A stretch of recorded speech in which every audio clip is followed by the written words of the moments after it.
Senhoras e senhores, estamos gravando esta reunião. Pedimos a todos que desliguem os seus áudios, somente liberando quando pudermos fazer as perguntas e a nossa participação no final da palestra. Doutora Marisa, podemos dar início? Podemos dar início. Então, quero agradecer a presença de todos e dando início então a este mais um importante evento da Academia de Medicina, com um tema muito atual. Eu passo a palavra à nossa presidente, doutora Marisa Fratari, para a sua fala de abertura. Boa noite. É com grande satisfação que nós damos continuidade hoje ao nosso ciclo de palestras e hoje com uma palestra magna que eu considero bastante significativa. É um prazer, doutor Alexander Benchimel, tê-lo conosco e o tema de obesidade, uma viagem pela história. É com muita gratidão que eu recebo todos vocês aqui na academia e é com muita alegria que eu vejo a participação de todos e a continuidade de um trabalho iniciado pelos presidentes que me antecederam. A academia tem essa finalidade da produção do conhecimento científico e para nós é muito importante a continuidade desse ciclo de palestras e a gente conta com a colaboração de Dr. Luiz Scala, o coordenador da comissão científica, doutor Augusto Aurélio, que está nos colaborando com a organização técnica, e senhor Joel Cirnei, também sempre nosso parceiro.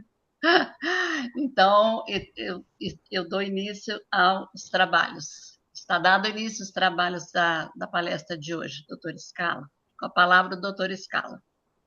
Obrigado, doutora Marisa, nossa presidente. Boa noite a todos, membros da Academia de Medicina de Mato Grosso, os estudantes, profissionais da área da saúde e amigos que prestigiam mais uma atividade científica da nossa academia.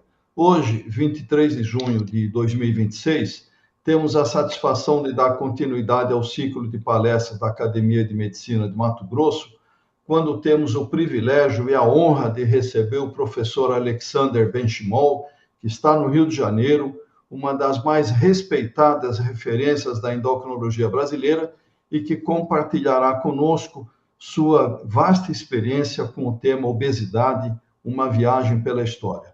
Trata-se de um tema de extraordinária relevância para a medicina contemporânea, pois a obesidade deixou de ser considerada apenas um excesso de peso corporal por tratar-se de uma complexa doença crônica associada a mais de 200 complicações clínicas, incluindo doenças cardiovasculares, diabetes, doença renal crônica, apneia do sono, vários tipos de câncer e transtornos mentais, constituindo-se em uma das mais importantes epidemias globais do século XXI. Todos sabemos que ao longo da maior parte da história da humanidade, o maior desafio foi a escassez de alimentos. Durante, então, centenas de milhares de anos, a capacidade de armazenar pequenas quantidades de gordura corporal evitou a extinção da espécie humana. Assim, a obesidade, a hipertensão arterial e o diabetes tipo 2 representam manifestações de uma desadaptação entre um organismo moldado há milhares de anos pela escassez ao longo da evolução humana e o ambiente moderno com a abundância de alimentos ricos em açúcares, gordura e sódio, associado ao sedentarismo, estresse crônico e às alterações dos padrões de sono. Portanto, estamos pagando o preço da civilização, entre aspas, onde convivemos em um ambiente profundamente distinto daquele para o qual nossa fisiologia foi originalmente projetada há milhares de anos. Então, o resultado é um panorama preocupante, pois atualmente cerca de um terço da população brasileira apresenta obesidade e quase 60% vive com excesso de peso. Além disso, o aumento da obesidade entre crianças e adolescentes é alarmante, representando um dos maiores desafios para o sistema de saúde atuais e futuros. Segundo dados do Vigitel, professor Alexander, o Sistema de Vigilância Epidemiológica de Fatores de Risco do Ministério da Saúde, entre as 27 capitais brasileiras, as mulheres de Cuiabá ocupam a segunda posição quanto à prevalência de obesidade, atrás apenas de Fortaleza e entre os homens o 12º lugar, que é uma posição intermediária. Além de aspectos históricos e epidemiológicos, o professor Benchimol destacará uma das revoluções recentes da medicina, o tratamento da obesidade com medicamentos inovadores como a semaglutida, tirzepatida e outros sucedâneos, capazes de reduzir o peso corporal da ordem de 15 a 20 ou mais por cento, quando associados à mudança do estilo de vida, aproximando-se em alguns casos dos resultados observados com a cirurgia bariátrica. As principais diretrizes nacionais e internacionais reconhecem a obesidade como uma doença crônica, complexa, multifatorial e recorrente, resultando da interação entre fatores genéticos, metabólicos, comportamentais, psicológicos, ambientais, culturais e socioeconômicos. Eu já pus o mínimo aqui, Tatiana. Sua importância transcende os limites da endocrinologia, impactando profundamente a carne.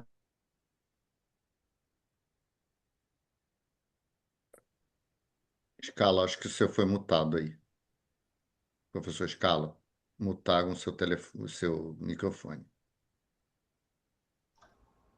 Foi, voltou. Doutor Scala, o senhor apertou o microfone Não, aí? ele mutou sozinho, eu estou só.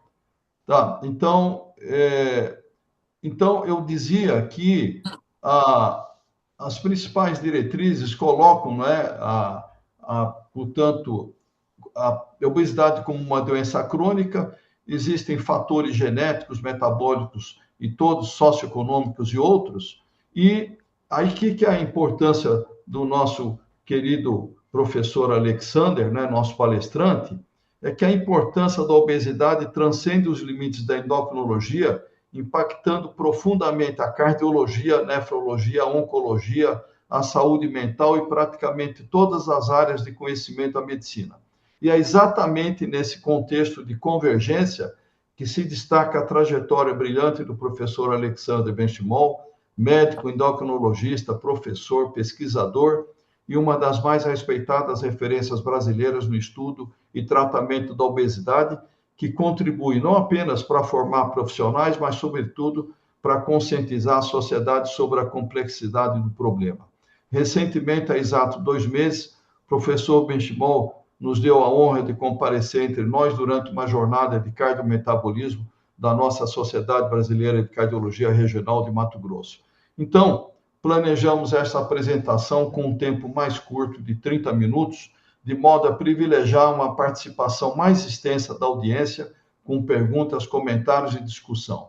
Apresento de forma breve o mini currículo do professor Alexander Benchimol. Graduado em Medicina pela Faculdade de Medicina da Universidade do Estado do Rio de Janeiro, UERJ, especialista em endocrinologia pelo Instituto Estadual de Diabetes e Endocrinologia, UIED, do Rio de Janeiro, professor e pesquisador do Departamento de Medicina da Pontifícia Universitária Católica, PUC do Rio de Janeiro, e professor e coordenador de pós-graduação em endocrinologia da PUC do Rio de Janeiro e do IED.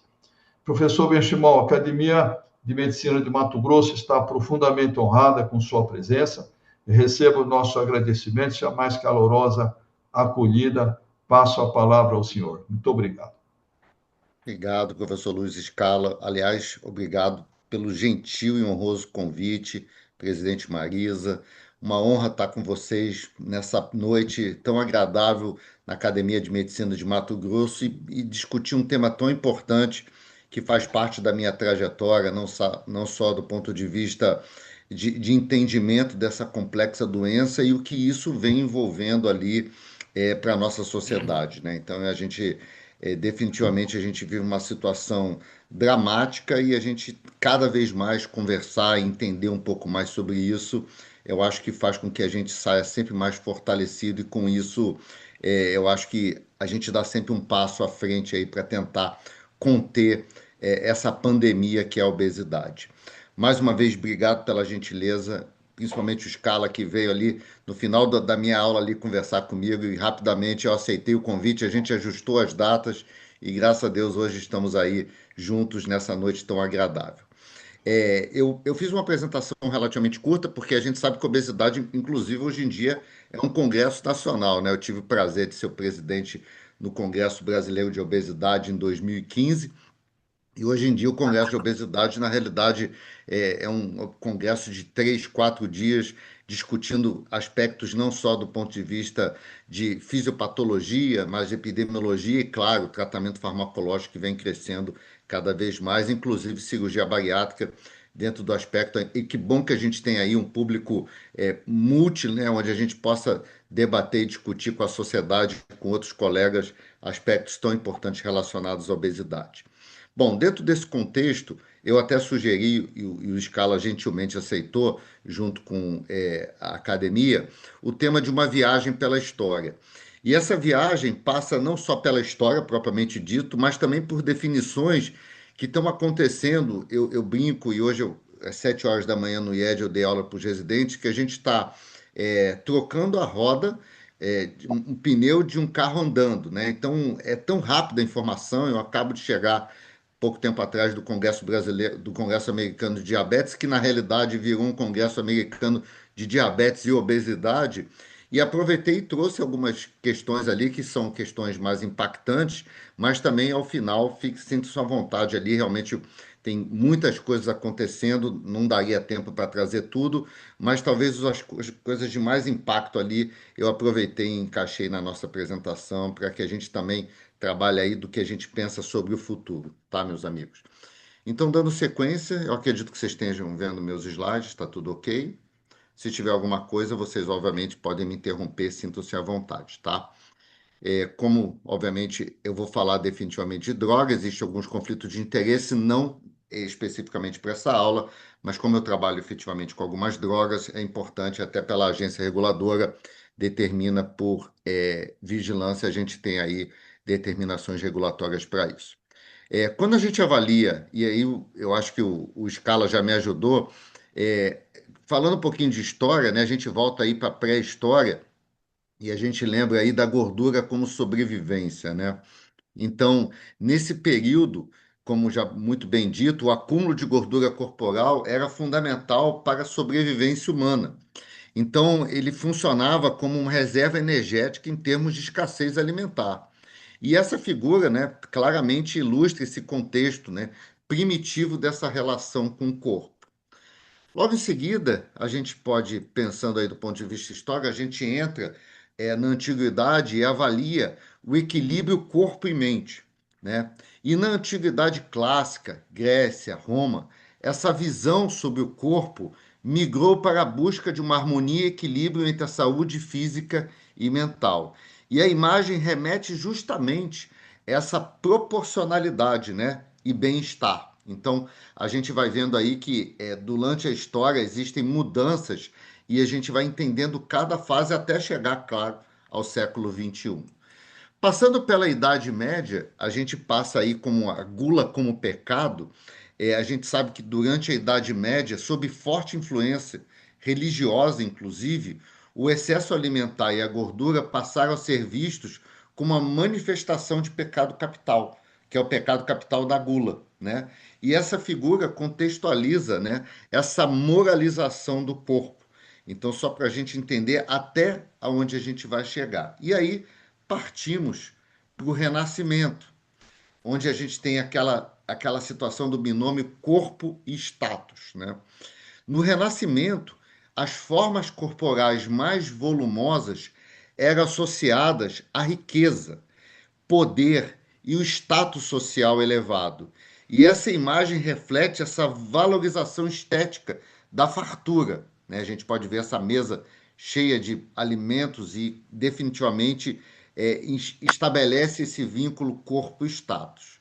E aí a gente chega na Revolução Industrial, né? Na Revolução Industrial, a gente vem aí, infelizmente, a gente vem talvez marca o início do sedentarismo como fator de risco, né?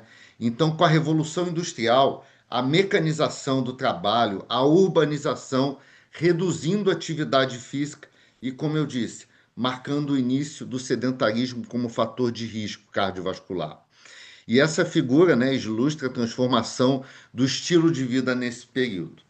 E aí, meus amigos, infelizmente, desse momento para agora, a gente vem vendo números cada vez piores de doenças, como já dito brilhantemente pelo Scala.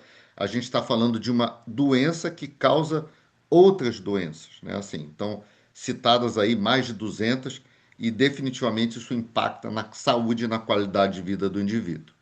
Eis que, no século XX, ela é considerada como uma doença crônica, né? Então, referendada pela Organização Mundial de Saúde, a obesidade passou a ser reconhecida oficialmente como uma doença crônica estabelecida com base em evidências científicas e classificações médicas, tá? Assim, e a imagem reforça a importância de qualquer especialidade, né? Qualquer pessoa abrir para discussão o ganho de peso, porque isso vai impactar sim na saúde desse indivíduo. Então, esse é o grau de importância.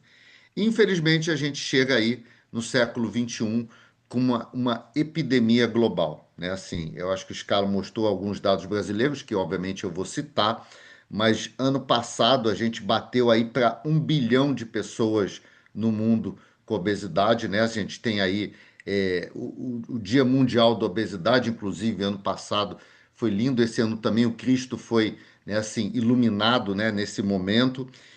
Mas infelizmente nesse mesmo período a gente viu aí dados epidemiológicos é, negativos de a população mundial batendo aí 1 bilhão de pessoas no mundo com obesidade. E mais ainda, né, obesidade infantil causando inclusive, né, doenças crônicas, ou seja, hoje em dia, infelizmente, a gente tem que fazer diagnóstico de diabetes tipo 2, hipertensão em adolescentes. Isso a gente jamais imaginava passar por uma espécie de pandemia do ponto de vista clínico. Então, no século atual, a obesidade atingiu proporções de epidemia mundial, afetando populações de todos os continentes e mais ainda de todas as faixas etárias. Tá? E esse é o mapa da obesidade no Brasil, né? A gente viu aí, já tivemos um spoiler do professor Luiz Scala, onde ele mostrou que basicamente, mais de 60% da população brasileira está acima do peso. A gente tem uma proporcionalidade aí de homens e mulheres muito semelhante, mas a gente viu aí que 25% em média da população brasileira já tem o diagnóstico de obesidade.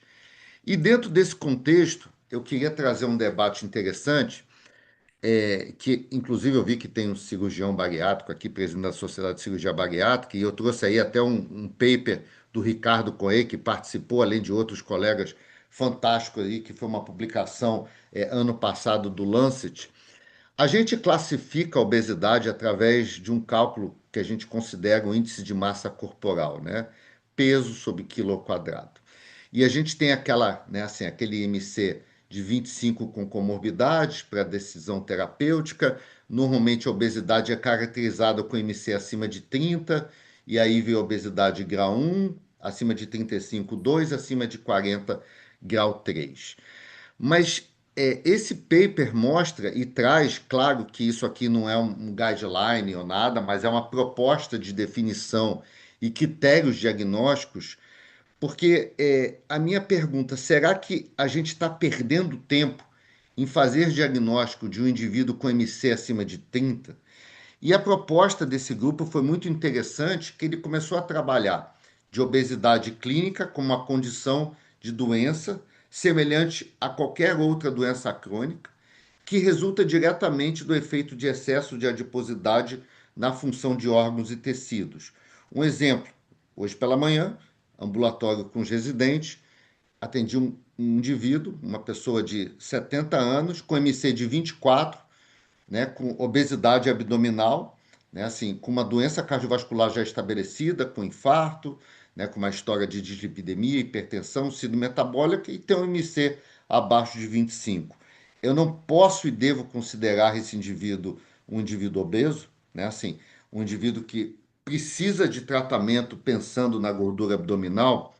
Então, assim, as sociedades estão discutindo novos critérios, né? Estão se pensando novas possibilidades, mas é fato que a gordura abdominal, uma fita métrica, é uma arma importante dentro dos nossos consultórios. Então, assim, o simples fato de a gente medir, fazer a medição da circunferência abdominal, faz com que a gente tenha uma avaliação de possibilidade de decisão.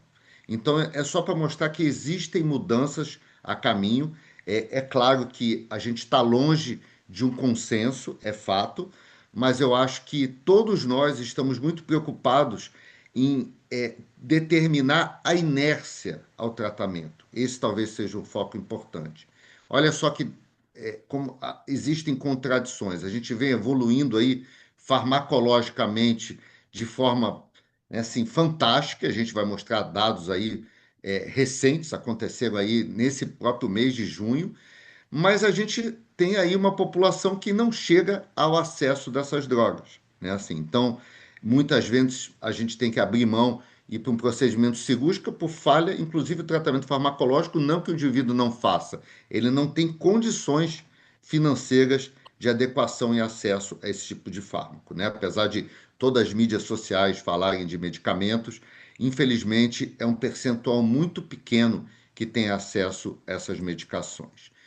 Outra coisa que eu trago para os senhores é a discussão em relação à filologia. Eu tenho certeza, e assim, eu completo aí 30 anos de formado, também tive o prazer de me formar na UERJ, onde meu pai foi professor titular de cardiologia, e quando a gente começou o ambulatório de obesidade, eu tenho certeza que muitos de vocês, a gente trabalhava num binômio, onde você tinha que reduzir a ingesta e aumentar o gasto com a atividade física. E a gente viu que, infelizmente, grande parte das pessoas que seguiam essas estratégias falharam. E falharam porque a fisiopatologia ela é muito mais complexa do que simplesmente reduzir, melhorar a dieta e aumentar o gasto energético através de atividade física. A gente vê aí a importância de sinais do adipócito, né? A gente vê um adipócito como um órgão endócrino, a gente vê aí o fígado, o estômago, né? A quantidade de hormônios e neurohormônios, assim, a obesidade é uma doença do sistema nervoso central também, a gente vê as ativações não só do sistema hipotalâmico, da PONC, mas o sistema acima, que é o sistema mesolímbico, que tem uma capacidade, inclusive, de inativar o sistema da PONC, ou seja, de coordenar esse sistema. E isso tem a ver com hedonismo alimentar, isso tem a ver com mecanismo de compensação, mecanismo de recompensa. Então, assim, é fato que a gente está diante de uma doença altamente complexa e muito difícil de tratamento. Por isso, cada vez mais a importância de a gente entender melhor essa doença para que a gente consiga focar num tratamento individualizado para esse indivíduo. E aí eu trago aqui e vou fazer um resuminho de cada um desses fármacos para a gente debater e discutir. Esses são os medicamentos aprovados pela Anvisa hoje em dia no tratamento da obesidade, tá? A gente teve aí a sibutramina, e a sibutramina é uma droga serotoninérgica e noradrenérgica de ação central. Na realidade, a sibutramina é uma droga de baixo custo, mas a gente fez um estudo, só para lembrar um pouquinho, vamos voltar ali, início dos anos 2000, tiveram dois relatos de caso, um deles eu fiz a análise, o outro foi o Rodrigo Moreira, meu colega de IED e também de vida. A gente fez uma avaliação de duas mortes com sibutramina. Um era uma síndrome de Prader-Willi, foi a análise que eu fiz e não teve nenhuma relação com isso. E o Rodrigo fez uma análise de uso de sibutramina. Foram dois pacientes da Itália. E esse paciente, na realidade, fez uma hemorragia digestiva, ou seja, dois casos que nada tiveram a ver com a morte de sibutramina. Entretanto, na época, o órgão regulatório europeu, que era dito EMEA, agora EMA, pediu para que, né, na época, a empresa, que era a Knoll e depois virou Abbott, fizesse um estudo de segurança cardiovascular com essa droga, que foi o estudo SCOUT, onde até o Valmir Coutinho, chefe da coordenação da endocrinologia, fez parte do comitê executivo e a gente executou, é um estudo multicêntrico, a gente executou esse estudo lá no IED, e eram 10 mil pacientes no mundo, utilizando sibutramina em pacientes de alto risco cardiovascular, ou seja, nenhum desses pacientes com critério de indicação de bula. É fato que ao longo de 5 anos de evolução, houve um aumento de 16% de risco de evento cardiovascular, não aumentou mortalidade, o risco absoluto foi baixo. Entretanto, a gente confirmou que a droga era contraindicada em pacientes de alto risco cardiovascular, até porque era uma droga noradrenérgica.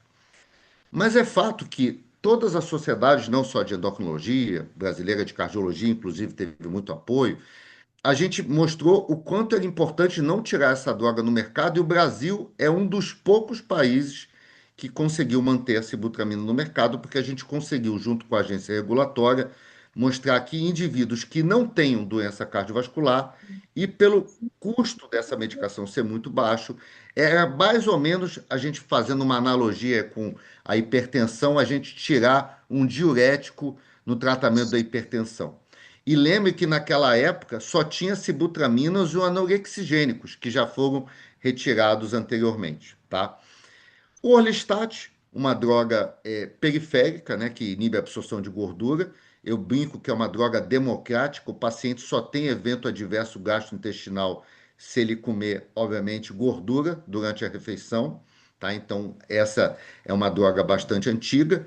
E talvez o que veio revolucionar o tratamento da obesidade foi justamente o primeiro análogo de GLP-1 aprovado para obesidade, que foi a liraglutida, um análogo diário, né, de uso diário, e que, eventualmente, de todos os que a gente vai discutir, liraglutida, semaglutida e tirzepatida, que está dentro dessa família de GLP-1, os eventos adversos são muito semelhantes. Náusea, constipação, eventualmente vômitos, são muito semelhantes. E a liraglutida, na realidade, ele mostrou um dado muito impactante em diabetes tipo 2, que foi o estudo líder, reduzindo primeiramente, pela primeira vez em diabetes tipo 2, como fármaco injetável. O primeiro fármaco a reduzir mortalidade foi um inibidor de SGLT2 para o diabetes, que foi a empaglifosina.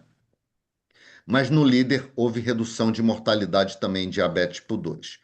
Eles fizeram estudos que eles determinaram aprovação para obesidade, inclusive na obesidade infanto-juvenil.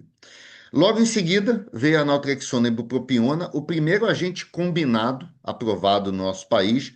A naltrexona com uma ação de bloqueio no receptor opioide, já amplamente utilizado para, eventualmente, para tratamento de alcoolismo e outros fins, né? E a bupropiona, inclusive, uma droga dopaminérgica utilizado no tratamento do tabagismo e, inclusive, na depressão.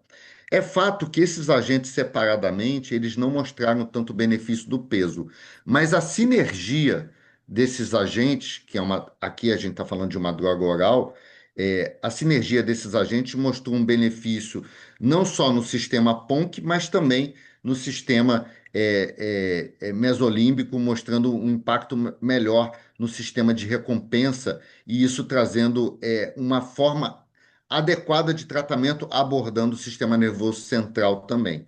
Mas ficou marcado como o primeiro agente em terapia combinada.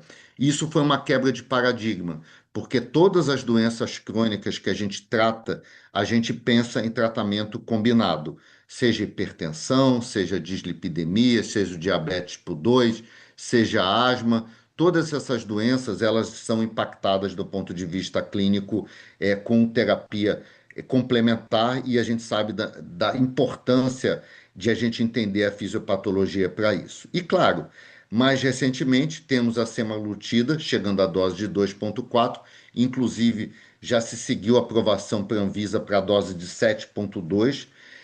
Só que o que a gente tem de informações com SEMA 2,4 são drogas fantásticas, tanto é que numa revista muito conhecida americana, das cinco drogas, das cinco maiores inovações dentro do nosso século 21, a gente teve aí o iPhone, o YouTube, a gente teve a vacina da Covid. A única droga relatada foi a semaglutida, porque ela inicialmente foi o primeiro agente, tirando a cirurgia bariátrica, que mostrou perda de peso e redução de desfecho cardiovascular num estudo considerado um dos mais importantes, um marco na história, que foi o estudo SELECT.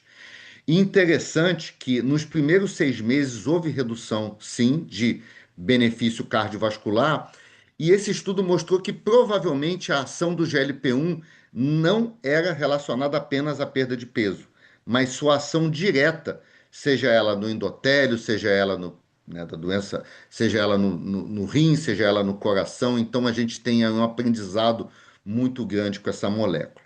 E mais recentemente, há um ano aprovada no nosso país, a tirzepatida. A tirzepatida chegando na dose até de 15, passando por 2,5. Na realidade, existem 6 doses, né? 2,5, 5, 7,5, 10, 12,5 e 15. E a tirzepatida é o agente que veio ali com uma quebra grande de paradigma, porque a SEMA ultrapassou a barreira pela primeira vez dos 15% de perda de peso, e a tirzepatida, que é um agonista de GLP-1 mais GIP, então, uma molécula que se liga não só ao receptor de GLP-1 e GIP, ela ultrapassou pela primeira vez a barreira de 20%. Então, né, no estudo SURMOUNT-1, a gente chegou a uma redução de 22,5% em média de perda de peso, o que foi um marco na história. E a gente, obviamente, eu trago algumas informações importantes dessas moléculas que cabem dentro dessa nossa discussão. O que a gente tem de inovação do ponto de vista de tratamento farmacológico? Eu diria que os 2 últimos congressos internacionais, ano passado em Chicago, eu tive presente agora em Nova Orleans, em New Orleans, a gente viu que o GLP-1, né, assim, na realidade, ele está sendo questionado até uma possibilidade de a gente transformar isso numa especialidade, de tanto benefício que essa molécula tem demonstrado do ponto de vista científico. E a gente pode entender que não só os análogos, mas a gente vê que drogas multiagonistas, a tirzepatida é um exemplo disso, né? Ela atua do GLP-1 e GIP, peptídeos orais, talvez seja uma forma de baratear o custo e melhor acesso à população, né?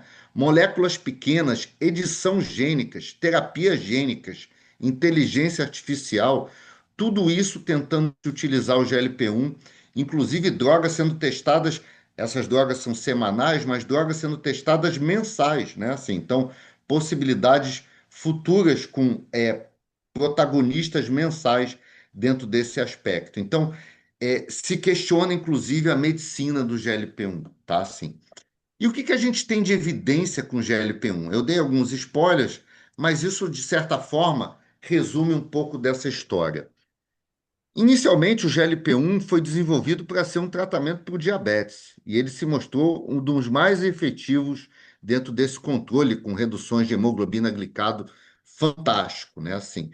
Mas a gente viu as aprovações na obesidade, mostrou-se aí uma perda de peso que está seguindo uma rotina fantásticas de reduções, que eu vou mostrar, inclusive, dados recentes de agentes mais modernos ainda.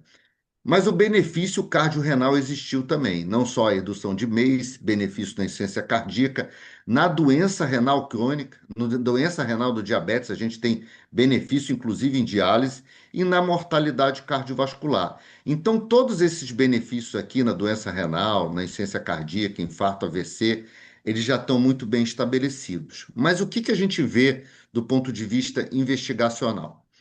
Benefício na doença, na esteatose hepática, a gente viu aí recentemente a semaglutida 2,4 no estudo Essence, beneficiando esses pacientes com redução de fibrose, com evidência 1A.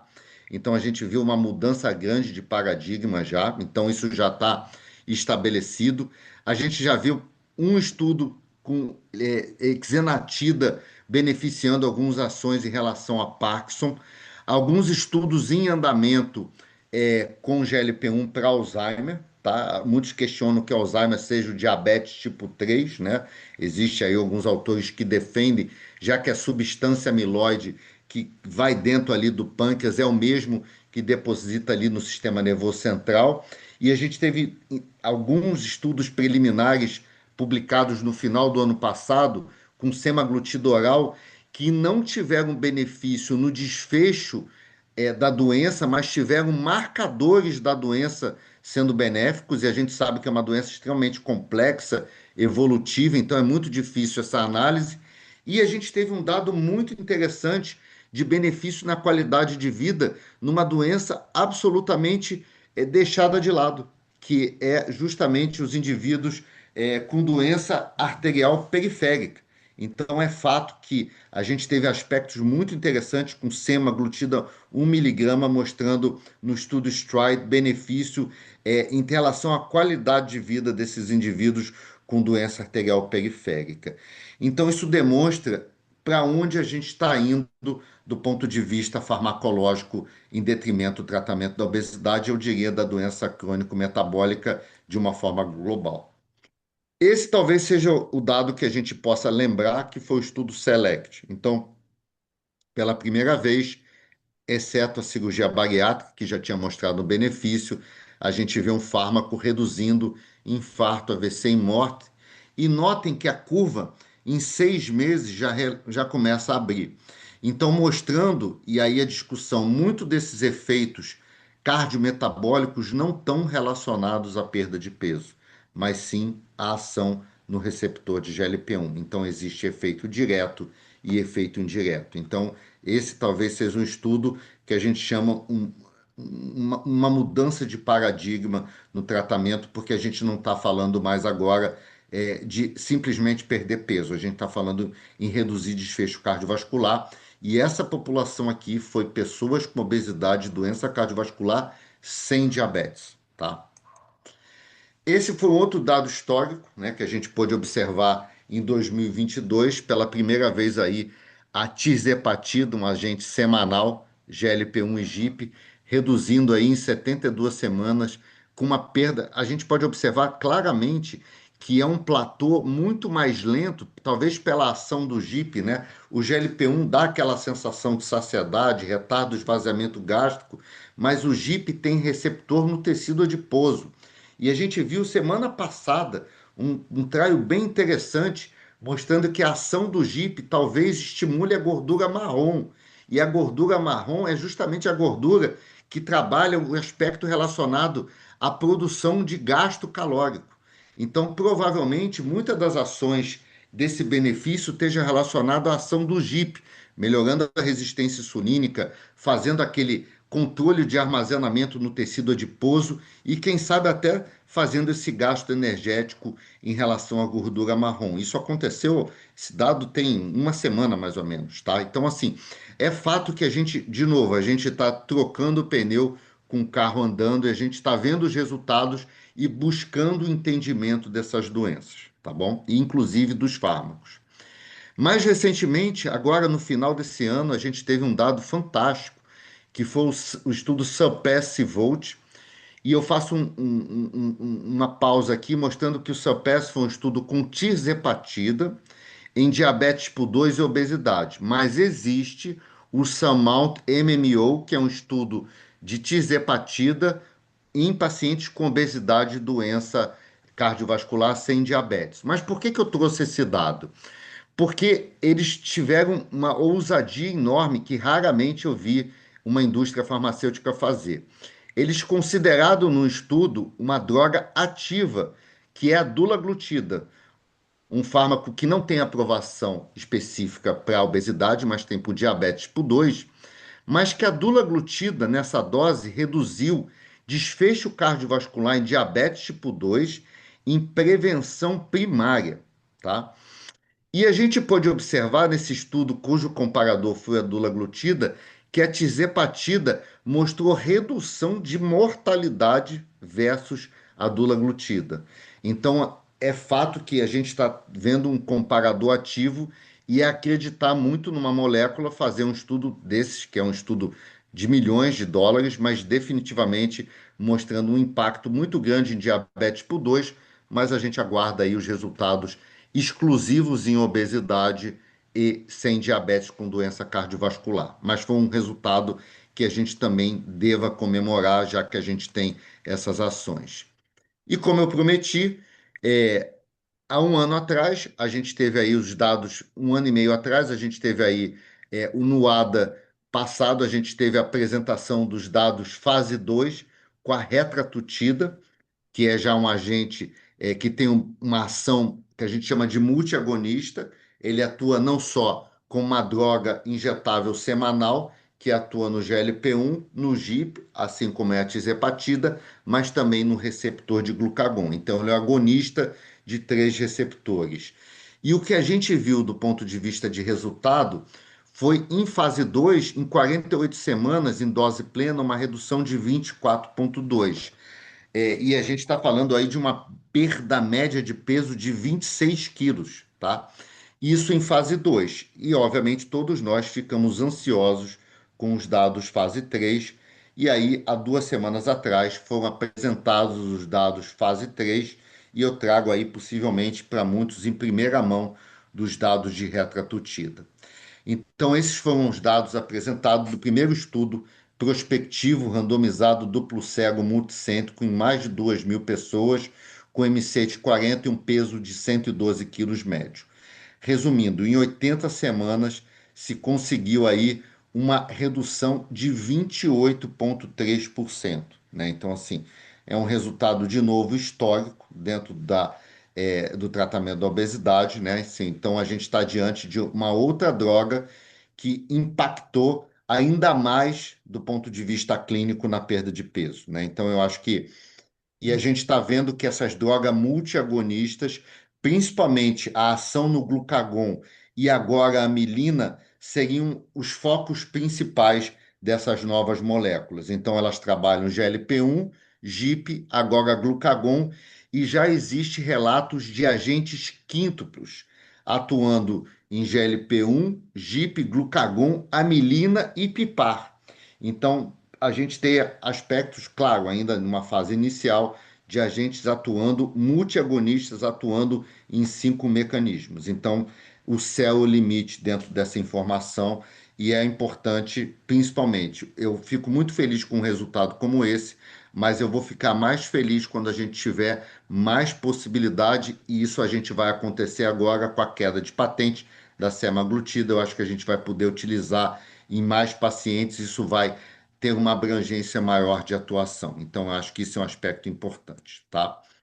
E outro aspecto que aconteceu no ADA é o aspecto relacionado a drogas orais, tá? Assim, então, não só GLP-1 oral, a gente tem a semaglutida, inclusive foi submetida a semaglutida oral para o tratamento da obesidade não visa. É possível que a gente tenha essa aprovação até esse 8 anos, até esse final do ano aí, com a dose de semaglutida oral de 25 miligramas para obesidade, mas a gente já vê aí outros fármacos, como orforglipron, mostrando um benefício de redução de peso bastante interessante, né? Assim, e pensando inclusive do ponto de vista de manutenção, porque muitas vezes, só para vocês terem uma ideia, a média de utilização de GLP-1 no nosso país não ultrapassa os 3 meses de uso, tá? Não faz sentido você tratar uma doença crônica por 3 meses. Doença crônica é feita para ser tratada para o resto da vida. Então, eu acredito que baratear tratamento e ter drogas orais, isso pode ajudar na questão do custo.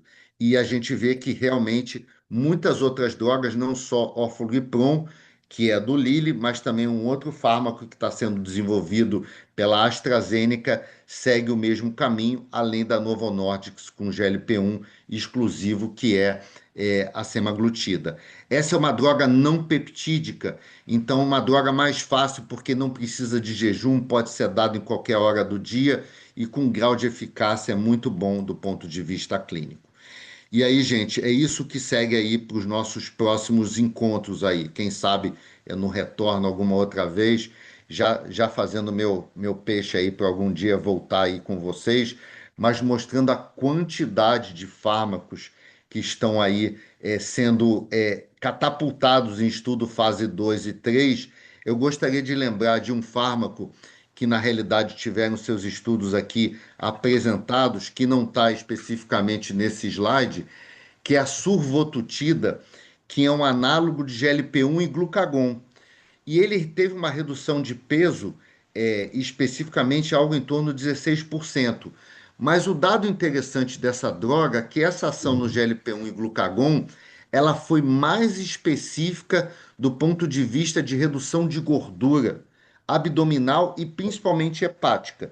inclusive ela está sendo estudada para pacientes, não só do ponto de vista como foi a semaglutida, mas pacientes com fibrose e pacientes mais graves do ponto de vista de doença hepática. Então a gente vai ver que cada um desses medicamentos, na realidade, vão ter aí o seu perfil de atuação mais, talvez o que a gente veja mais próximo aqui no mercado seja a semaglutida 7.2, que já foi submetida para aprovação, a semaglutida de 25 por obesidade e o orforglipron oral. Na realidade, eu acredito que os próximos fármacos que venham para o mercado, principalmente brasileiro, sejam esses três aqui nessa sequência, tá? E a gente, obviamente, ainda vai ter um espaço aí de uns 2 anos para retratutida e assim semaglutida com um análogo de amilina, teremos aí provavelmente nos próximos 2, 3 anos, tá?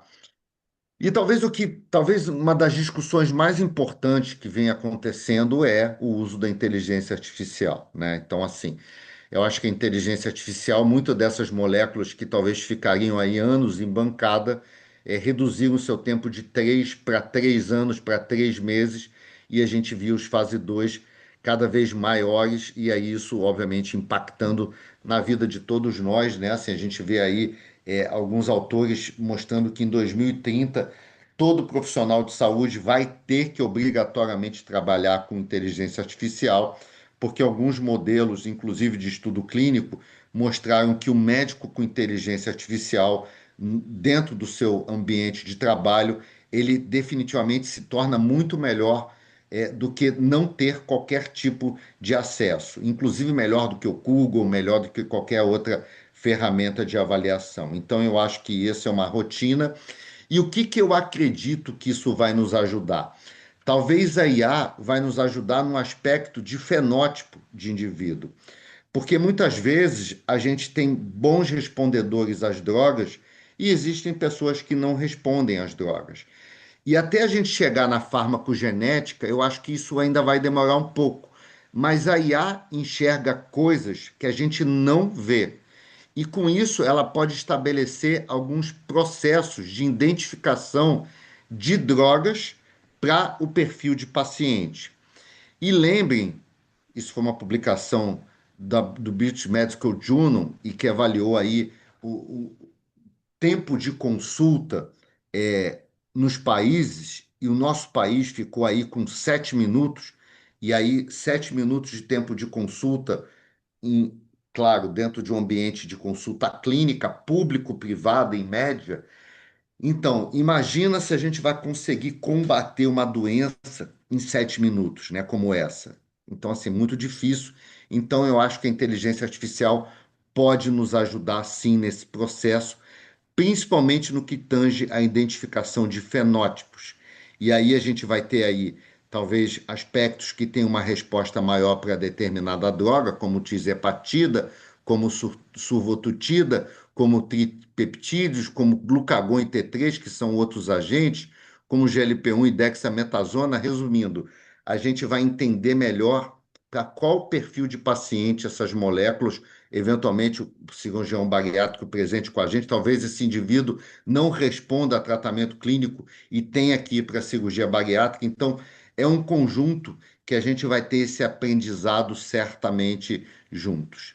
E eu dividi, na realidade, um amigo que eu pude fazer aí ao longo da vida, que eu chamo Orton, lá do Canadá, inclusive eu transformei ele em rubro-negro, né? Assim, ele é um canadense que agora torce para o Flamengo, e ele conseguiu transformar um aspecto muito importante que a gente pode ver aí as 3 gerações do Homem-Aranha, né? Então a gente trabalhou por muito tempo e há bem pouco tempo com essa geração aí de 8 a 10% com a liga-glutina, naltrexona e bupropiona. A gente está trabalhando aí com semaglutida oral nesse percentual de perda de peso. Mas a gente tem essa terceira geração que ultrapassou os 20%, que é a tizepatida, e eu diria que a gente está em vias de ultrapassar os 30% com a retratutida. E isso vai impactar muito nessas mudanças de paradigma, porque a gente vai falar desses efeitos de perda de peso e suas complicações. Até então a gente trabalhava aí com 10, 15%, mas com 15% a mais, a gente já fala em remissão de diabetes, a gente já fala em mortalidade, redução de mortalidade cardiovascular, a gente já fala em benefício na insuficiência cardíaca. Então, a gente vai trabalhar num cenário que, sendo bem honesto, em 2015, há exatos 11 anos atrás, onde eu fui presidente do Congresso Brasileiro, eu falei sobre o futuro do tratamento da obesidade. E eu jamais imaginaria, 11 anos depois, mostrar dados tão impactantes. Mas lembrem, não adianta a gente ter super drogas se essas drogas não chegam para a população. Então, eu acho que cabe a todos nós trabalharmos para melhorar acesso, tá? Dentro, claro, cada um dentro do seu perfil, né? A gente lá no Instituto, a gente conseguiu, dentro do nosso ambulatório, ter GLP-1, dentro, obviamente, de protocolos estabelecidos, mas é fato que a gente tem que trabalhar fortemente para dar o melhor tratamento para a nossa população e é para isso que a gente trabalha, tá? Com isso eu termino agradecendo a atenção de vocês e espero ter colaborado um pouquinho dentro, né, com a honra de poder participar aí dessa sessão magna da Academia Medicina de Mato Grosso. E mais uma vez, obrigado pelo honroso e gentil convite e me coloco à inteira disposição para dúvidas, discussões, críticas, elogios, o que for. Obrigado, gente, mais uma vez. Professor Alexandre, realmente uma apresentação impactante. E apenas para lembrar, nós fizemos um trabalho, essa é a minha linha de pesquisa, né, de fatores de risco cardiovascular, no nosso programa do Instituto de Saúde Coletiva, que foi o primeiro da Federal de Mato Grosso. E nós fizemos, nos anos do início dos anos 2000, um estudo epidemiológico realmente populacional, casa a casa, com 1.699 domicílios, e nós vimos que Cuiabá tem 60, portanto, 33,4% de adultos com mais de 18 anos hipertensos, não é? E depois 68% de idosos com mais de 70 anos, e depois nós fizemos uma síndrome metabólica, não é? Fomos atrás daqueles que preenchiam, os hipertensos, que preenchiam os critérios de síndrome metabólica. Esse foi o trabalho de tese de mestrado aqui do nosso confrade, Dr. Gilberto Paulo Pereira Franco, e veio o Eno Lopes em 2007, né? Foi em 2008 que ele defendeu a tese, e portanto, participou dessa banca. E nós vimos que 70,8% dos hipertensos aqui em Cuiabá têm sido metabólica. Claro que isso agora evoluiu, não é? E nós não conseguimos apoio da FAPEMAT, da nossa aqui, agência de apoio à pesquisa, e o trabalho do Gilberto recebeu 5 convites internacionais para apresentação. Então, veja, essa síndrome metabólica é uma coisa extremamente assim, e você apresentou dados realmente impactantes.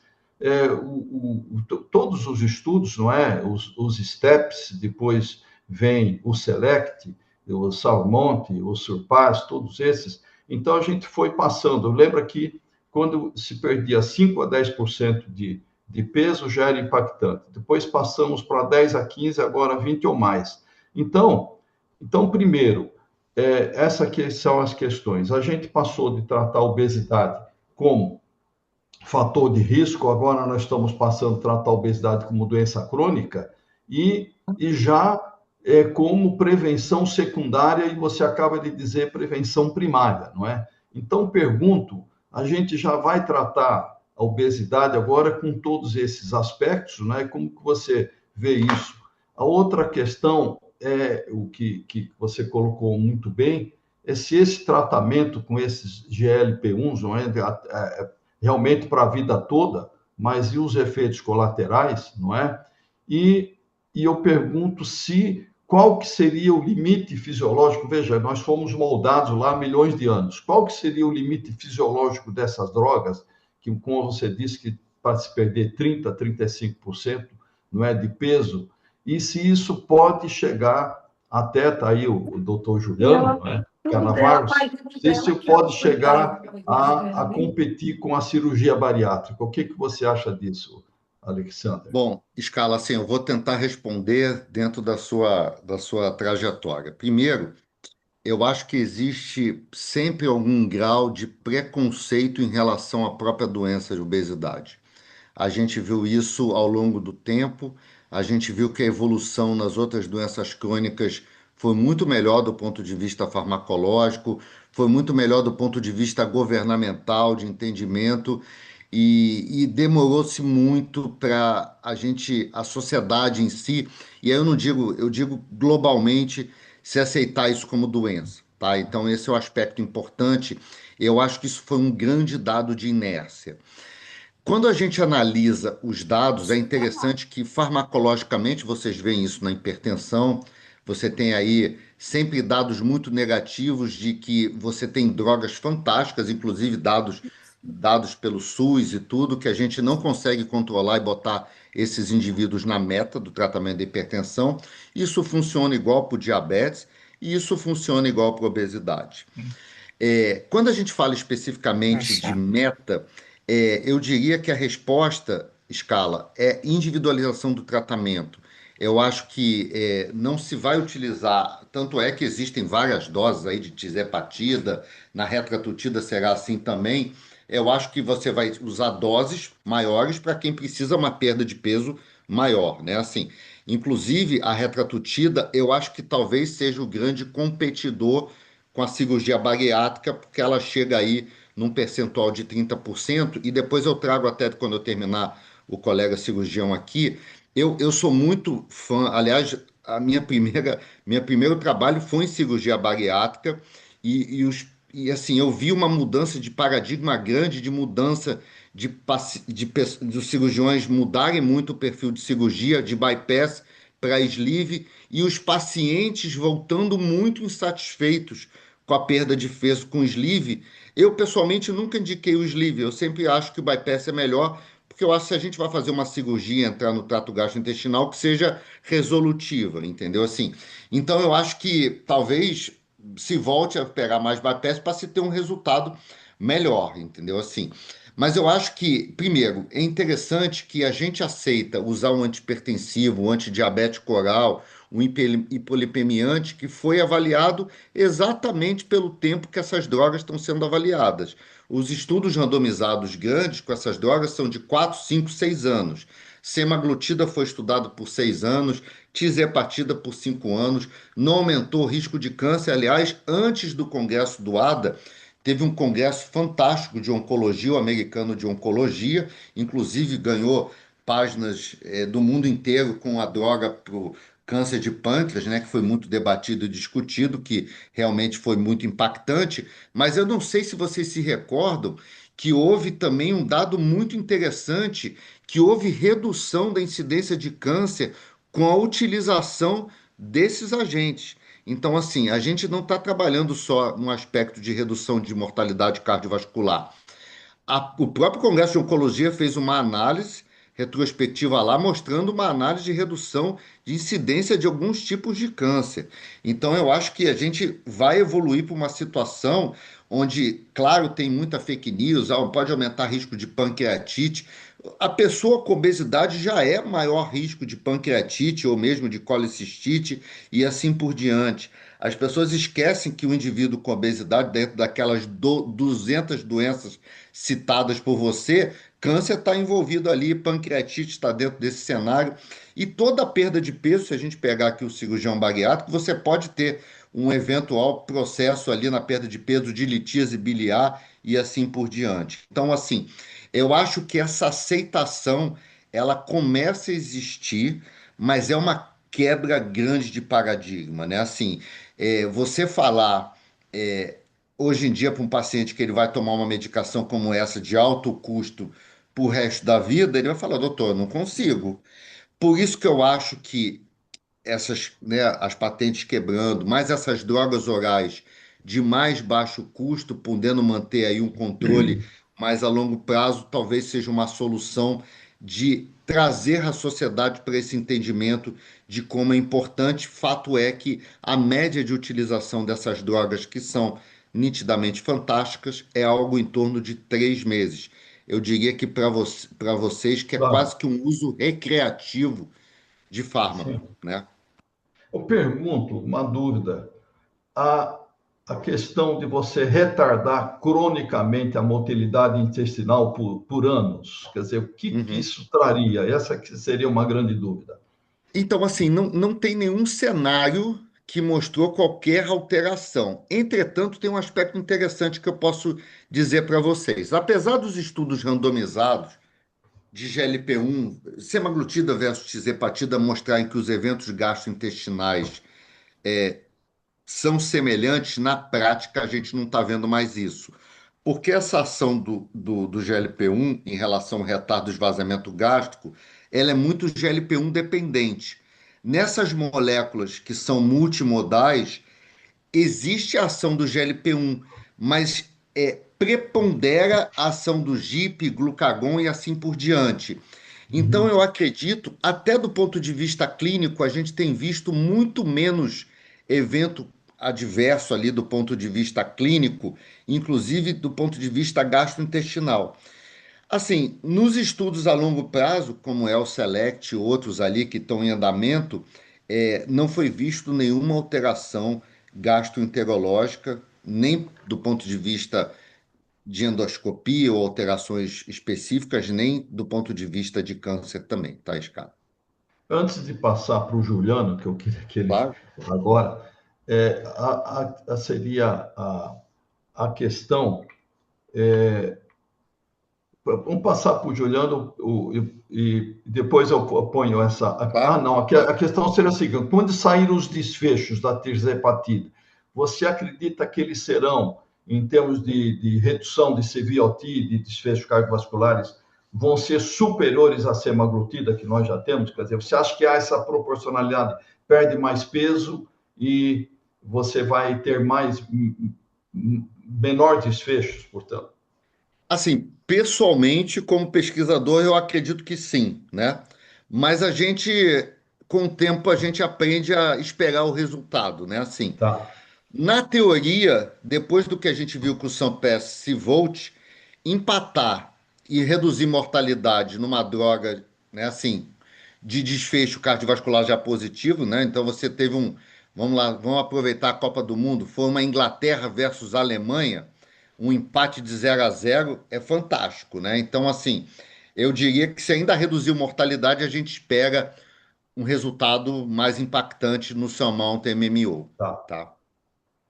Juliano, Boa noite, Alexander. Boa noite, Brilhante Juliano. aula. Eu sou Juliano Canavaso, eu estou na presidência da Sociedade Brasileira de Cirurgia Bariátrica e Metabólica. Já Legal. vi muita apresentação recente, foi colocado em algumas provas de fogo, onde eu era o único cirurgião e tinham 200 endocrinologistas e cardiologistas para debater.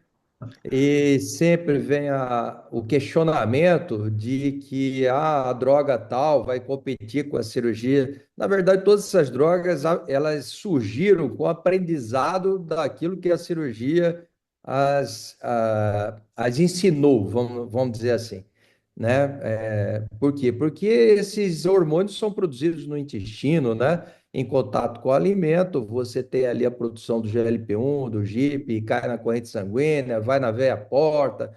Então, eu poderia, assim, ter inúmeros questionamentos outros sobre a farmacocinética, a farmacodinâmica dessas drogas, você como pesquisador, que a gente está injetando análogos desses hormônios no subcutâneo da pessoa, quer dizer, está dando uma dose que não é devida, que não é o correto, você fez uma engenharia peptídica nessa molécula, você uniu moléculas, associou essas moléculas, aminoácidos que não existem no corpo da pessoa, como amino isobutírico, né? E com isso, é, já se vê trabalhos mostrando o porquê que alguns pacientes não respondem à droga, como foi dito. Óbvio que o fenótipo desses pacientes também deve ser estudado, como você disse. Mas sua aula foi brilhante, porque você começou desde a Vênus de Willendorf, ali do Museu Austríaco, né? uma estatueta de 11 centímetros, passou a falar do lance commission que o Ricardo Cohen fez, participou dessa comissão que tentou dar uma nova definição para a obesidade, inclusive a obesidade pré-clínica e a obesidade clínica, mostrou que os critérios diagnósticos da obesidade também mudaram, já que o MC apresentava muita falha. É impensável alguém aqui dos senhores a olhar para um atleta igual o Mike Tyson e que tinha lá seu 34, 37 de MC, dependendo da fase de vida dele, e achar que ele era um obeso, né? Isso é impensável. Então, por quê? Por causa da falha do IMC para classificar devidamente esses pacientes. Ele era puro músculo ali. Então, essa lance de commission entendeu que, além do IMC, você deveria colocar dados antropométricos, como relação cintura abdominal, relação cintura-quadril, relação cintura-altura, né? E também definindo o padrão ouro para os pacientes até 39,9 de IMC, vamos falar assim, como o DEXA, né? Que é a radiologia de dupla imagem, né? Onde você fazia uma análise de composição corporal desses pacientes. Bom, passando por essa etapa, achei brilhante que você tocou na fisiopatogenia. Falou do PONCA, falou do sistema mesolímbico, né? Mas aí vem aqueles questionamentos que eu te falei, de dose, que não é o que o organismo produz. Por quê? Porque houve necessidade de fazer umas alterações nessas moléculas para que ficassem mais estáveis, né, no corpo e não fosse degradado logo após a alimentação para que a fome voltasse, enfim. Então são muitos questionamentos assim. Quando eu vejo falar, porque eu vou ter um remédio que vai ter 5 análogos, para mim, assim, não me causa muito espanto. Por quê? Porque é a tendência natural. As drogas, a gente vê, eu particularmente, quanto cirurgião, fiz muita cirurgia da obesidade na minha vida, eu vejo como uma opção excelente para alguns casos de obesidade leve, de obesidade moderada, sem ter as doenças associadas muito graves, né? É, por quê? Porque eu não tinha o que oferecer para o paciente, Alexandre. O paciente 32 chegava no meu consultório, doutor, eu quero emagrecer. Eu sei, mas eu não posso. Legalmente, eu tenho que cumprir uma resolução do Conselho Federal de É Medicina. interessante que a resolução ainda vai diante do MC ainda, né? É, mas assim, eu questionei muito isso. Foi aprovado na minha gestão, eu bati duro lá, junto ao Conselho Federal, fiz muita reunião com eles, para que conseguisse essa resolução ser aprovada, porque a gente precisava do ingresso de novas cirurgias. Assim como os medicamentos evoluem, as cirurgias evoluíram. Você falou, eu não sou satisfeito com o sleeve. Eu sei. Ok, eu entendo seu posicionamento, que 25% dos pacientes, às vezes, vão ser necessário você fazer uma revisão neles, às vezes por refluxo, às vezes por recidivo da obesidade. Mas nós já temos cirurgias como a BTI, como a SADS, como o AGB, que são cirurgias extremamente potentes. Por quê? Porque elas, além de estimular esses hormônios, estimulam muitos outros hormônios, né? Além de estimular a microbiota intestinal, além de você ter a questão da bile ácida com os seus receptores FGF-19, né? Que vão levar esses pacientes a ter perdas de peso. O que eu estou querendo dizer para você, Alexander? É assim, eu como cirurgião, eu nunca cheguei e falar assim, minha cirurgia, eu consigo fazer o paciente perder até 100% do excesso de peso dele. E eu Tá. tenho inúmeros pacientes que pesavam 200. Eu tenho uma menina de 280 quilos que hoje é mãe com 80 quilos. Ela foi operada há 15 anos atrás. Sem Aí eu dúvida. fico fazendo um cálculo assim na minha cabeça. Será que essa menina teria gasto quanto com esses análogos nesses 15 anos de vida dela, se ela é uma pessoa humilde? Ela conseguiu Claro, operar porque a empresa que ela trabalhava tinha um plano. custeava o plano de saúde para ela. sabe? Claro. Então a gente tem que ir assim, meio que. Eu nunca me posicionei e falei assim: ah, mas sua droga está fazendo perder 20%, você está satisfeito? Como cirurgião, se meu paciente operar e perder só 20%, eu considero um insucesso terapêutico. Você entendeu? Mas eu Claro. sei que se você perder 15% do excesso de peso, você já vai ter controle de glicemia, pressão, parará, parará. Você entendeu? Então, assim, eu estou falando francamente com você, esses questionamentos, por exemplo, eu tive recente, há 2 meses atrás, com o Dr. John Morton, que ele é o CEO do Centro Metabólico da Universidade de Yale. Foi um congresso aqui em Cartagena, na Colômbia, da IFSOLAC. Eu tive que ir lá, enfim, para votar, porque eu tenho direito a voto, para eleger o novo presidente IFSOLAC. Lá eu conversei com ele e ele me disse: ó, Juliano, na experiência do nosso centro metabólico nos Estados Unidos, atualmente, 5 a 10% dos pacientes abandonam abandonam não recusam o tratamento por conta de efeitos colaterais. 5 a 10% dos pacientes não têm benefício algum com o uso de droga. E 73% dos pacientes abandonam o tratamento depois de 1 ano e meio. Será que nós não estamos atrasando o tratamento definitivo desse paciente? Né? Que eu também estou vendo paciente chegar com 200 quilos e falar: doutor, eu quero usar a tirzepatida. Tranquilo, é direito dele, o corpo é dele, ele vai fazer o tratamento que lhe convém. Mas você sabe que um paciente que vai perder lá seus 20, 30 quilos, ou às vezes até 50 quilos no primeiro ano, no segundo ano, mas vai abandonar o tratamento por esse ou aquele motivo. Mas eu achei sua aula brilhante, lógico, você é um pesquisador, mas assim, nós cirurgiões temos ainda muito pé atrás, né? Então a Mas olha, gente. Juliano, eu acho que a sua colocação é fundamental. E eu vou dentro do meu pensamento. Eu tenho grandes amigos, o Cohen é um grande amigo, o Saboia aqui no Rio, grande amigo. Eles vivem fazendo discussões e debates, um a favor, outro contra, e acaba sendo divertido porque a gente é amigo e está tudo certo. O que que eu vejo assim? Enfrentar Ah, uma mas você guerra é como essa. flamenguista, né? Pois é. Eu sou formado Enfrentar. na Fluminense aí, meu pai era flamenguista, eu virei. Então estamos em casa. O que eu tenho visto, assim, enfrentar uma guerra como essa, eu fiz uma apresentação há pouco tempo atrás que foi até interessante, foi contra um cirurgião que eu não conhecia, mas assim, foi bem legal, porque ele pensou que eu ia brigar para falar que não tinha que ter cirurgia. Então, lógico que eu tenho paciente que eu opero, inclusive os pacientes operados bariátricos, eles respondem muitas vezes melhor a essas drogas do ponto de Perfeito. vista clínico, tá? Só para ir de Verdade, encontro ao que é você está verdade. falando, tá? Assim, e aí eu vou dividir minha discussão em duas contigo. Assim, eu acho que eu encarei uma aula é o seguinte: para encarar uma guerra, eu tenho que ter muitas armas. Não adianta Todas eu ter elas, uma arma só. Então, assim, a cirurgia não é o mecanismo de definição da obesidade. Você não cura a obesidade com cirurgia, assim como você não cura Ai, não nenhuma acredito, acabou doença minha bateria.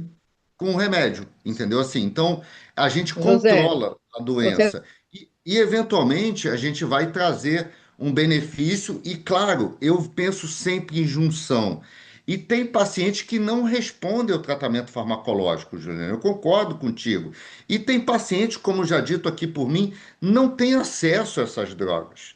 Então, assim, em hipótese alguma, o meu questionamento é não ter cirurgia, muito pelo contrário, assim. Eu acho até que eu sou membro lá da Sociedade de Cirurgia Bariátrica, lá que eu recebo lá as coisas todas, porque eu acho fundamental a gente ter cirurgia bariátrica. Eu indico, coloco lá, ponho, mas assim, o que eu brigo muitas vezes dentro das aulas é pro tipo de cirurgia. Muitas vezes, assim, o Brasil ultrapassou, você pode me corrigir como presidente, mas até onde eu saiba, o Brasil ultrapassou as quantidades de pacientes com bypass com a utilização do sleeve, entendeu? Assim, e o paciente chega muito triste no consultório pela perda de peso que ele tem, entendeu? Assim, porque muitas vezes eu não negocio com um cirurgião que é um paciente psiquiátrico, que eu não posso fazer um bypass, que a gente vai fazer um sleeve, depois a gente vai fazer a medicação junto. Muitas vezes ele procura vocês e opera, procura a gente. Então, assim, eu acho que a gente está num bom caminho.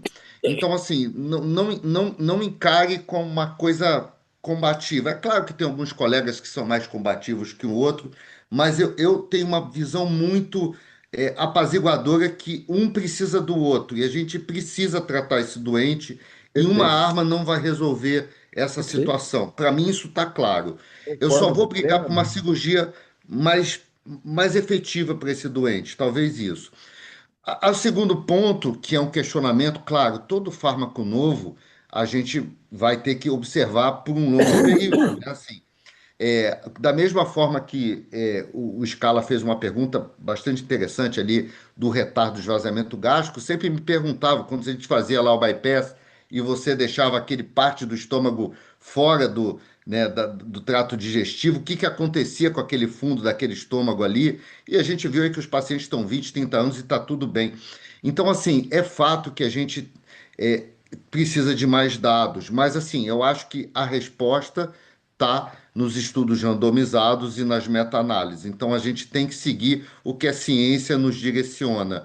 Então, se a gente seguir a ciência, a gente nunca vai ter chance de errar. E eu acho que a colaboração do cirurgião, do clínico, do psiquiatra é fundamental para a gente tratar uma doença tão complexa como essa, viu, Juliano?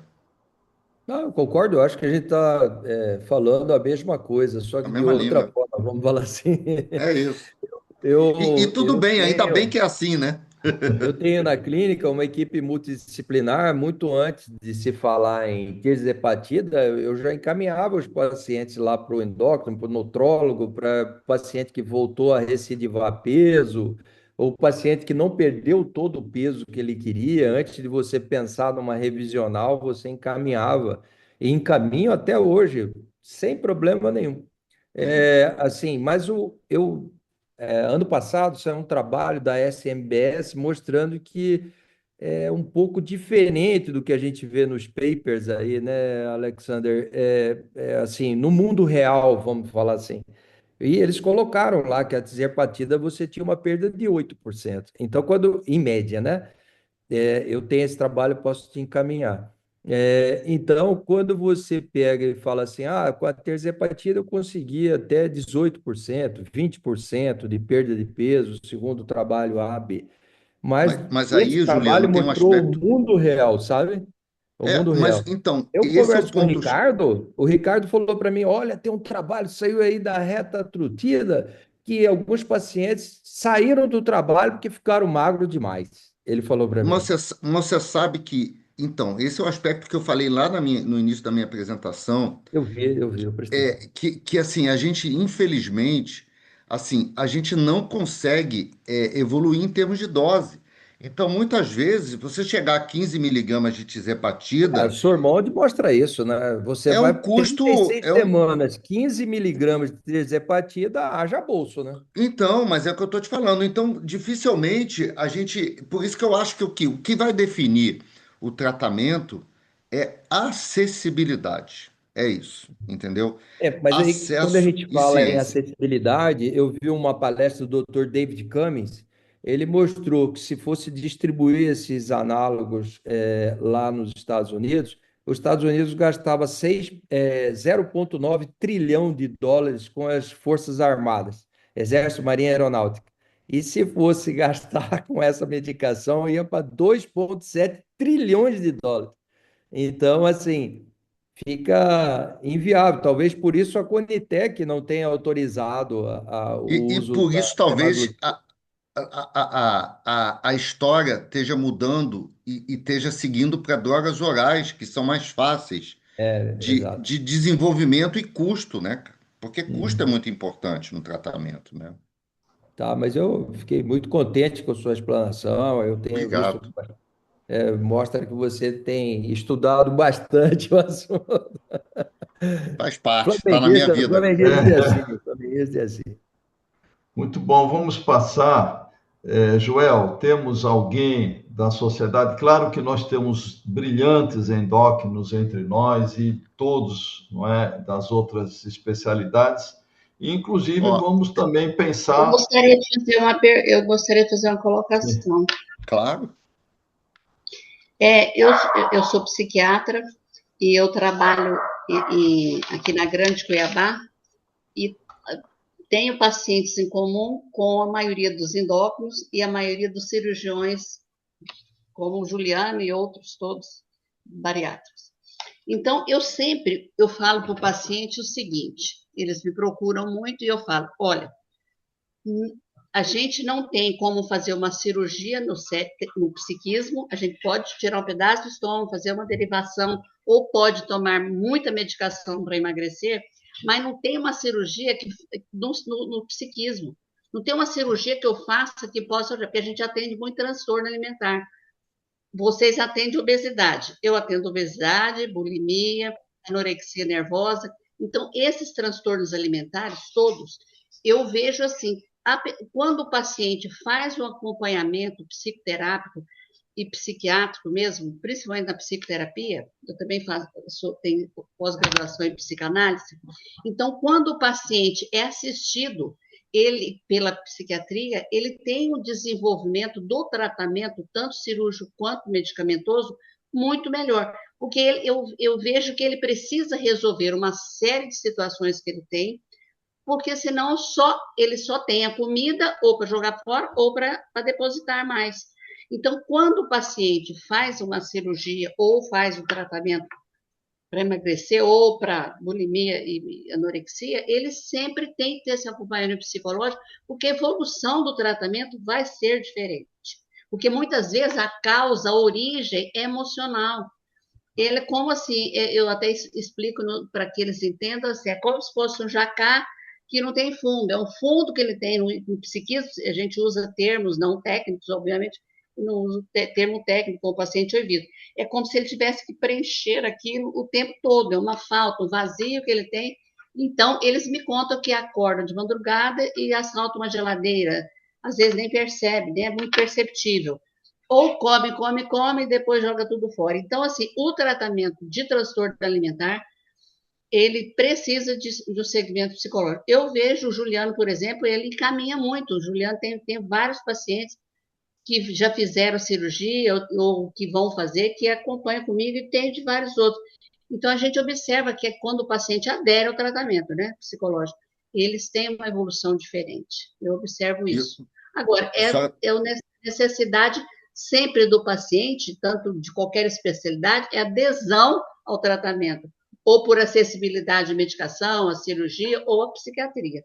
Então, e, sempre cai na mesma que você, o Alexander e o doutor Juliano falaram, é da adesão pela acessibilidade e também porque ele quer aderir, porque às vezes ele tem dinheiro, tem dinheiro, mas não quer aderir ao tratamento, sim. quer continuar do mesmo Ele jeito. boicota muito. E você tem Isso. toda a razão, viu, Marisa? Assim, graças a Deus, eu tenho um viés muito semelhante ao seu. Eu trabalho há 30 anos com Apolinário lá no grupo de transtorno alimentar.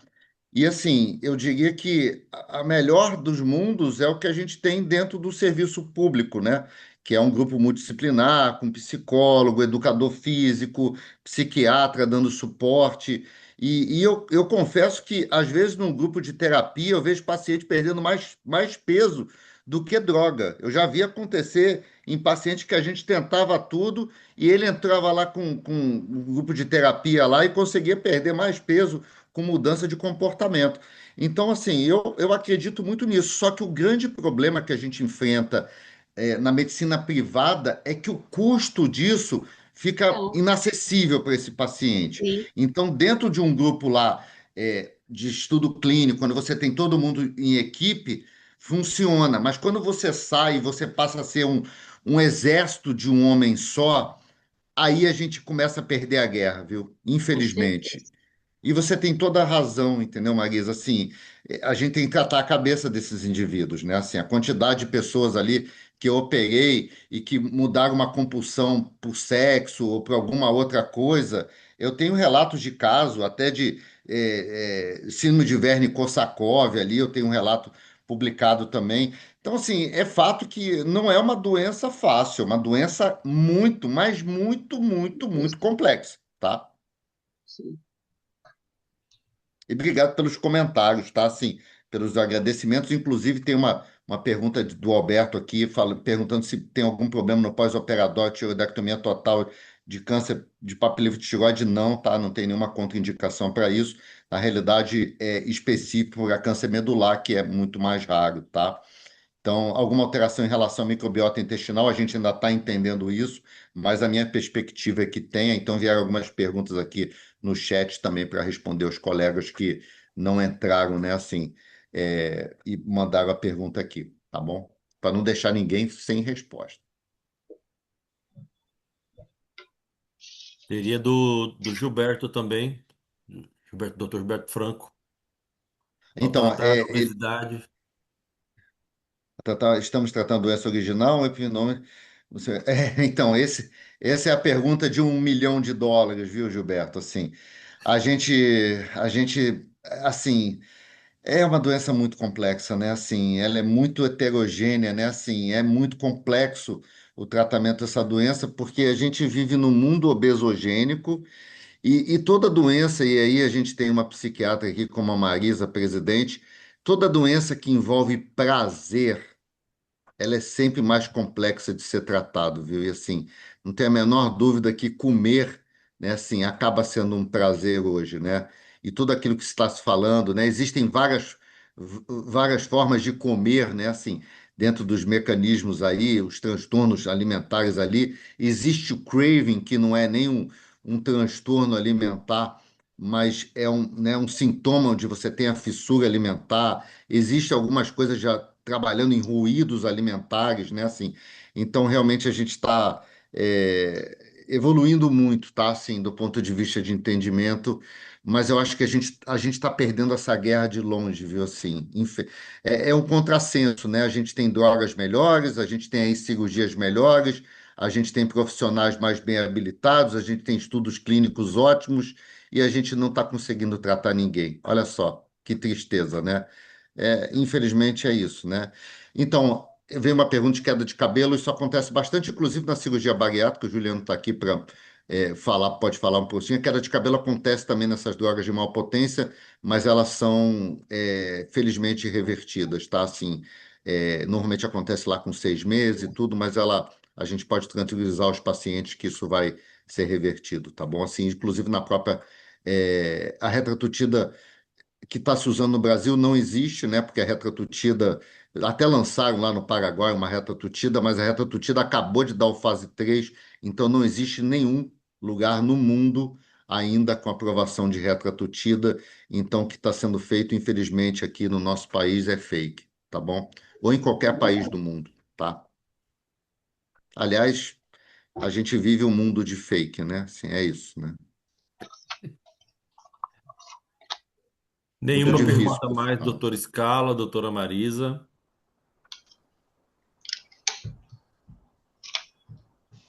Ok, eu acho que gostaria de agradecer, então, fantástica apresentação objetiva, prática, profunda, abrangente de um tema tão complexo, colocado de uma maneira tão brilhante. Queria agradecer a gentileza do Dr. Alexander Benchimol, todos os presentes, Dr. Juliano, presidente da Sociedade Brasileira de Bariátrica, e todos os nossos colegas, amigos que privilegiaram o seu tempo com essa apresentação riquíssima e que realmente esse é o papel aqui da nossa academia. Muito obrigado. Obrigado a Bom, eu todos. posso fazer um agradecimento para vocês. Primeiro, eu queria agradecer em especial o Luiz, né, pelo gentil convite, né, a presidente presente também. Marisa, obrigado também, tá? Todos os colegas, né, assim, presentes, o Juliano também, que contribuiu nessa debate, todas as perguntas aqui dos colegas. Eu me sinto extremamente honrado de poder estar com vocês nessa noite, ter participado dessa sessão. Assim, o que eu puder ajudar. Meu papel é tentar ajudar e melhorar a qualidade de vida desses indivíduos que a gente vê que a gente, infelizmente, está perdendo essa guerra e está perdendo feio, não é pouco, não. A gente está perdendo muito. E talvez, né, nesse montante onde a gente consiga trazer alguma informação, alguma coisa a mais de insights, isso certamente vai fazer algum benefício para alguém lá no futuro, e esse é o nosso objetivo como médico. Então, mais uma vez, obrigado pela honra do convite, pela gentileza e de poder estar presente com vocês nessa noite tão agradável para mim também, tá? Nós que agradecemos. Doutor Alexander, eu quero parabenizá-lo pelo brilhantismo da sua palestra. A gente sabe como é uma doença extremamente difícil, multifacetada, é uma doença que você tem que tratar vários aspectos do indivíduo. Então, assim, a colaboração do Juliano também achei muito interessante, muito importante, Juliano. Obrigada também. Assim, como me chama a atenção, o senhor é uma pessoa, vamos dizer assim, um pesquisador, um grande nome, e assim, tem, vamos dizer, uma cabeça aberta, uma mente aberta para o tratamento, porque eu acho que a obesidade é isso mesmo. Você tem que saber a hora que é do psiquiatra, a hora que é do endócrino, a hora que é do cirurgião, porque cada caso é um caso diferente. O paciente nunca é único. Então, você colocou de uma forma ampla, é como se fosse uma. Para nós, assim, quando vê a sua palestra, parece que é tudo muito simples. Doutora Você Marisa, colocou de uma forma extremamente didática, então, é assim, eu achei muito brilhante a sua apresentação. Você colocou de uma forma simples um assunto extremamente complexo. Então, eu quero parabenizá-lo pelo Obrigado. brilhantismo da sua palestra e agradecer muito você fazer parte dessas pessoas que colaboram com nessa discussão científica que a gente tem mensalmente. Agradecer ao professor Scala, que é uma pessoa que bate firme nessa produção do conhecimento científico. Agradeço ao Joel, os acadêmicos, as pessoas, os amigos todos que estão aqui, conhecidos, desconhecidos. Então, eu quero agradecer, muito boa noite, muito obrigada ao senhor. Obrigado pela gentileza do convite e pelas palavras também, né? Sinto-se todos aí com meu coração de reação sempre aqui para vocês, viu? Prazer estar com vocês aí e contem comigo, que eu puder ajudar, estarei sempre por aqui aí, com todo o carinho e toda a vontade do mundo de poder ajudar vocês aí, tá? Coração Essa rubro-negro. palestra, ela está gravada no YouTube da academia, viu, Ah, que Alexander? legal, que Vai legal, ficar eternizada aqui. Muito que obrigado. legal. Tá Fico bom? muito feliz. Muito Obrigado. obrigado, tá, gente? Obrigado e que vocês tenham um Obrigado. excelente final de dia aí, que a nossa seleção possa nos dar uma alegria amanhã, né? Muito bom. Pelo menos vamos Tá. torcer por isso, né? Obrigado, boa noite a gente. todos, Obrigado, um bom obrigado. descanso, Boa então. Obrigado, noite a obrigado. todos. Obrigado, gente. Boa Uma noite, boa noite. excelente noite para todos aí, tá? Boa noite. Boa noite. Doutor Augusto, sob seu controle aí, o fechamento da sala. E muito obrigado, doutor Augusto, foi top. Tá certo. Boa noite. Obrigado, Augusto. Um abraço. Excelente palestra. Tá todo mundo de parabéns. Boa noite. Obrigado. Boa noite.